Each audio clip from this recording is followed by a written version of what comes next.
Hello, future Rossies and pre-med explorers.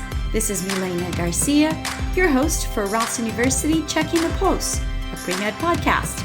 This is our mini podcast featuring facts and information about our medical program, insights from current students, and tips from practicing physicians. Each week, this broadcast will be broken down in small episodes, focusing on one aspect of our program, also having guests talk about their own experiences as students and as doctors. At Ross University, the students are the focal point. We are committed to their academic success, helping them to develop lifelong learning skills, and empowering our students to achieve their academic and career goals. In this episode, we will talk about our Academy for Teaching and Learning. Keep listening to hear all about the workshops like time management, goal setting, test-taking strategies, as well as peer mentoring, coaching, cognitive skills, and board prep programs available to all our students. Welcome back. Thank you for joining us again. So this week, we're going to be talking about the Academy for Teaching and Learning. My guest today is Dr. Carice Knight. She is the director for the ATL. Dr. Knight, thank you for joining us. Why don't we take a moment to have you introduce yourself to our listeners? Thank you. So as you said, my name is Dr. Carice Knight. I am a lifelong learner. I've been in medical education for many years. But I really enjoy helping medical students turn their passion into something that's going to change lives. And what is it about student development in medical education that really excites you? I think that what excites me is I've always wanted to be able to change people's lives one life at a time. But what I find is exciting about medical education generally is when you look at higher education, it's the one aspect of higher ed where you know for sure that when you pour into these individuals, it's going to affect so many lives. Mm-hmm. I think medical students are probably some of the most passionate people that you'll ever meet. Medical school is probably one of the most difficult journeys. But I think what is exciting is just the opportunity to be able to be a partner in that journey, mm-hmm. to demystify the process so that students can feel like they can thrive for their lives, for the rest of their lives. Mm-hmm. And to help with their development along the way. And I think that's why we created the ATL. Tell us, what is the ATL? What does it stand for? ATL stands for the Academy for Teaching and Learning. It has three components. It includes faculty development. It includes research and scholarship. It also includes student success programs. And we work very closely with all departments across the academic learning environment to make sure that we are accomplishing our main goal, which is academic success. And we try to approach academic success from a very personalized standpoint. You know, Ross is definitely not the kind of school that's going to admit a student and not be committed to making sure that students are able to progress in ways that are meaningful for them. And I really appreciate just being part of that process. And I think every person in my team sort of takes that approach that, you know, academic success is a primary aspect of what we're trying to accomplish. We believe that learning is something that is very individualized. We try to incorporate an evidence-based approach to how we help students with their own development. What is your approach to helping the students succeed? So our approach to helping students succeed is, I guess, multi-pronged. For example, as I mentioned earlier, we do focus on the individual. We have students who are coming from all different backgrounds. People who just come out of undergrad. We've had students who have had other careers and made the decision now to come to medical school. Their goals and frustrations are very different. The challenges that they face will be unique. So our approach has to be individualized. It can't be cookie cutter. We can't just assume that students who come into our learning environment are going to be successful without any sort of intervention. And I don't think we would want it that way anyway, because part of being a physician is being able to be flexible and adaptable and to be able to engage in this reflective practice, to be able to understand how to take feedback about the experiences that you're going through and really use it for your own development. And so in that process, we're hoping that our students will be self-directed. And in order to be self-directed, you need to be able to incorporate all sorts of information about yourself and, recalibrate so that you can continue along your journey. We help students transition, make the transition from maybe the working world into a medical program, or even if they've been a science student their whole lives, being a medical student is quite different. There's a true science aspect of it that cannot be ignored, and there's the strategy aspect of it that definitely needs to be learned. And then there's that really critical aspect of being able to balance the two with a bit of resilience as well. We also know that, I mentioned that, there is a true science behind medicine. And, a lot of students come into the learning environment thinking that, they know how to learn. For many of our students, they learn relatively quickly that there is a way to learn and that you can't approach one topic the same as the other. So we incorporate a number of interventions on a personal level and also in a group level, formally and informally, to make sure that students are aware of the thinking skills that they're going to need to approach each milestone in this journey. In being admissions, I often see exactly this, what you're mentioning, the transition between undergrad or grad school to medical school. The students sometimes think that they can study the same way, and it's not the same. So I'm glad to hear that we offer this kind of support to our students to help with the transition and how to study for medical school and how to be successful in medical school. Can you talk a little bit more about how you reach out to the students and what kind of interactions the ATL has with the students? I would say that, again, Ross is not one of those schools that's going to admit you and leave you alone in your academic journey and hope for the best. We want you to be strategic about it. We want you to feel confident about every step that you're taking along this journey. Sometimes, when you're trying your best, you sort of get lost in trying to figure out, am I doing enough? Am I good enough? After every mini exams are those exams that happen during the term. The ATL does give students feedback about their performance and make specific recommendations based on how the student has performed to eventually help with that self-directed learning process so that you can make the necessary changes in a timely manner.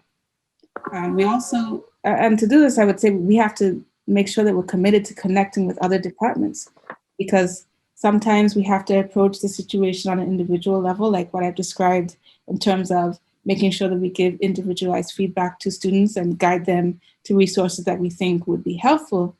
But we also need to make sure that we are keeping abreast of what challenges our students are having generally with maybe some of the course objectives or a particular topic or skill. And we believe that's our responsibility to make sure that we sort of provide an experience outside of the curriculum in order to make sure that students are able to address those topic areas or objectives that cause them difficulty. We almost like there might be thinking challenges that we can help students sort of figure out. And at the end of the day, everything is cumulative. So you might have a challenge on one exam, and trust me, it's going to come back. Every module builds on the other. And we want to make sure that if there are gaps, that we make sure that we fill them. And I think the other aspect of just, what we do to help students and how we interact with them is to make sure that we put a key focus on their professional development and to provide experiences that are probably outside of the curriculum that we know that our students are going to need as they make their way through this academic journey and towards being a physician. We want to make sure that we encourage students in research and scholarship. And that's one of the critical ways that students are able to transfer their passion about why they started this journey in the first place into something that's going to be meaningful and professionally beneficial, but also I think being able to rediscover or to dig a little bit deeper into something that you love keeps that fire burning. I'm making a lot of notes as I listen to you. I'm writing down feedback, self-directed learning, individualized learning, professional development. This is great. What kind of other activities does the ATL offer? And are the activities open to all students? Yes, our activities are open to all students because, we hope that we're presenting students with opportunities for them to find themselves in this journey. We also recognize that, because we're applying an evidence-based approach to um, student development generally, we want to make sure that every student has the opportunity to engage in those Mhm. experiences. That being said, part of our feedback often mandates that students engage in certain activities because we believe that that might be something to help them make the necessary shift that they have to make at that particular time. And Mhm. our engagement with students actually happens before they even become a medical student at Ross through our pre-matriculation program. A lot of our students, as I mentioned before, they are coming with very, very unique experiences. And even if you are having a more traditional experience of coming directly from undergrad, there's a science behind learning. There's a sort of self-awareness that one needs to develop in order to be able to get through all of the bumps that medical school will throw your way. And the pre-matriculation course is a great way to help students understand or find them the way that they learn. You might have said, oh, I've taken notes before, I've managed my time before, I know how to answer multiple choice questions, I know how to think critically. But the pre-matriculation course sort of really introduces you to the critical aspects that we believe that every medical student should be able to master, with the hope that when you start in your first term, that these are things that you can continue to grow and develop in a very personalized way. We offer workshops. Some of them are workshops designed to help students transition from one um, milestone to the next. And by milestone, I mean from maybe one semester to the next. Sometimes it might be from medical sciences to clinical sciences. Sometimes that transition might actually be in the term where there's a lot more in terms of how you need to think that's being asked of you. We also have one-on-one academic coaching. Every student, when they come in, completes an academic contract, and this academic contract is meant to be revisited after every exam, every academic experience, and the student really takes time to really recalibrate, set new goals, evaluate themselves. The other thing that we do in the Academy for Teaching and Learning is that we recognize the importance of having a focus on communication skills development. Sometimes these communication skills might be things that we're seeing when you're interacting with our standardized patients, or maybe it might be something that you recognize when you're trying to read or understand information that is given to you.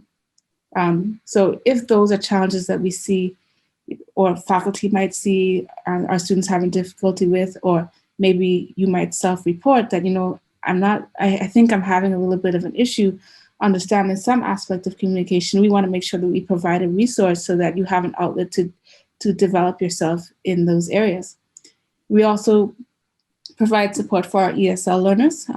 Many of our students come to Ross and they might have been speaking English their whole lives, but it's not their first language. Mhm.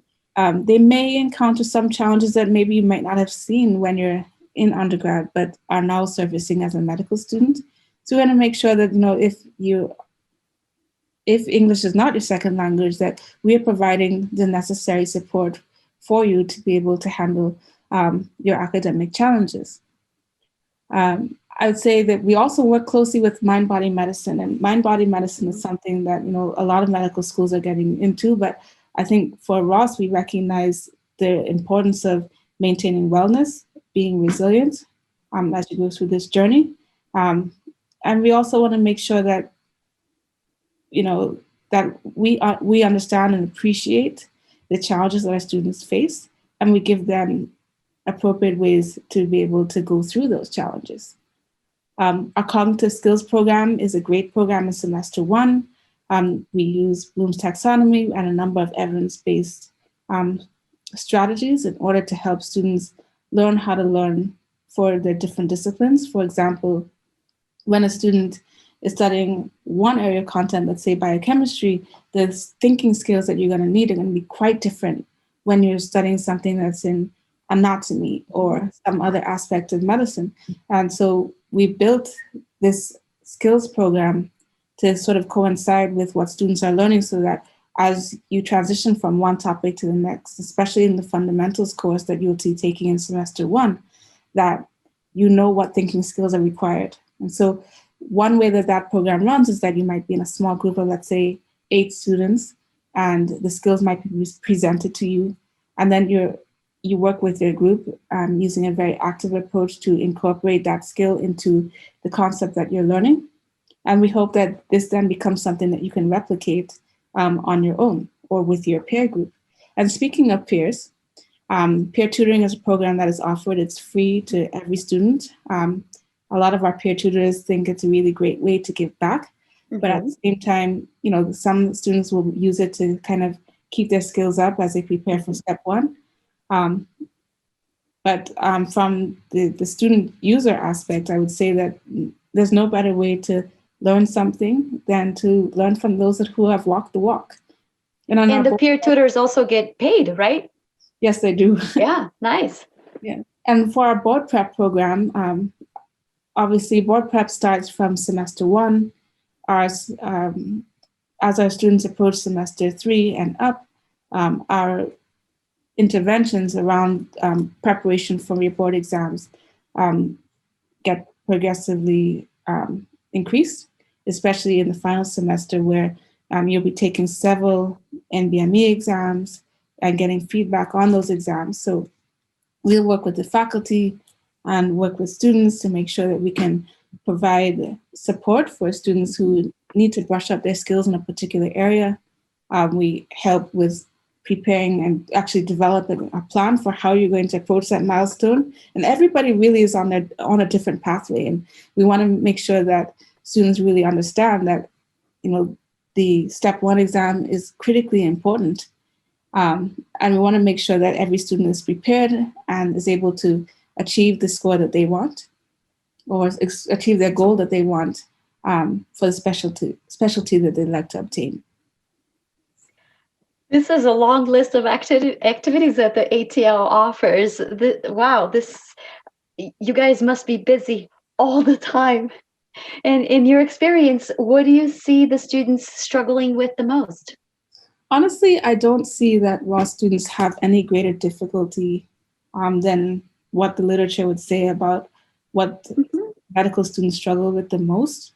For me personally, I think that one of the challenges that I see is just the need to be resilient, to be able to take feedback and know what to do with it and not let it be something like a destabilizing force. Burnout definitely is something that all medical students suffer with from time to time. So I think generally making the needed adjustments in the right time, maintaining passion, and I think, and also probably help seeking, because a lot of us come to this environment and hope that, you can just push through, and sometimes you can't do it alone. So we hope that we can build a community of learners where everybody can feel respected and supported along the journey. Dr. Knight, I appreciate you taking your time to share your insights with us. Do you have any last recommendations for our future ROSIs? I think that the number one thing that you have to remember is that you are the best tool that you're bringing into this experience. And to make sure that you reach out early, reach out often. It's the best way to discover your strengths and weaknesses, and above all, to maintain your enthusiasm for something that means so much for you. So I would say, don't be a stranger and be committed to your own development. Education is not the time for pride. I always tell the students that I work with, right? Reach out, ask for assistance. We're here to make sure that you become the best professional that you can. Dr. Knight, once again, thank you for joining us here. I appreciate you taking your time to share all this information. The Academy for Teaching and Learning, it's a great resource on campus and available to all the students. Thank you. Yes, hope to see you guys soon. Thank you for listening to Ross University Checking the Pulse, a pre-med podcast. This is Milena Garcia, your host. This podcast is made for you, so let me know what topics you want us to cover on future episodes. You can send me your comments, feedbacks, and requests to mgarcia@rosu.edu. Definitely follow us on Instagram, Twitter, and our YouTube channel at Ross Med School, or on Facebook. If you're listening to this podcast on iTunes, I am working my way to 5 stars, so remember to send me your comments and let me know your ideas. If you're on Spotify, remember to click on the follow button to get our future episodes. All right, see you future Rossies and Pre-Med Explorers next week. This mini podcast is edited and produced by our in-house guru, Chris King.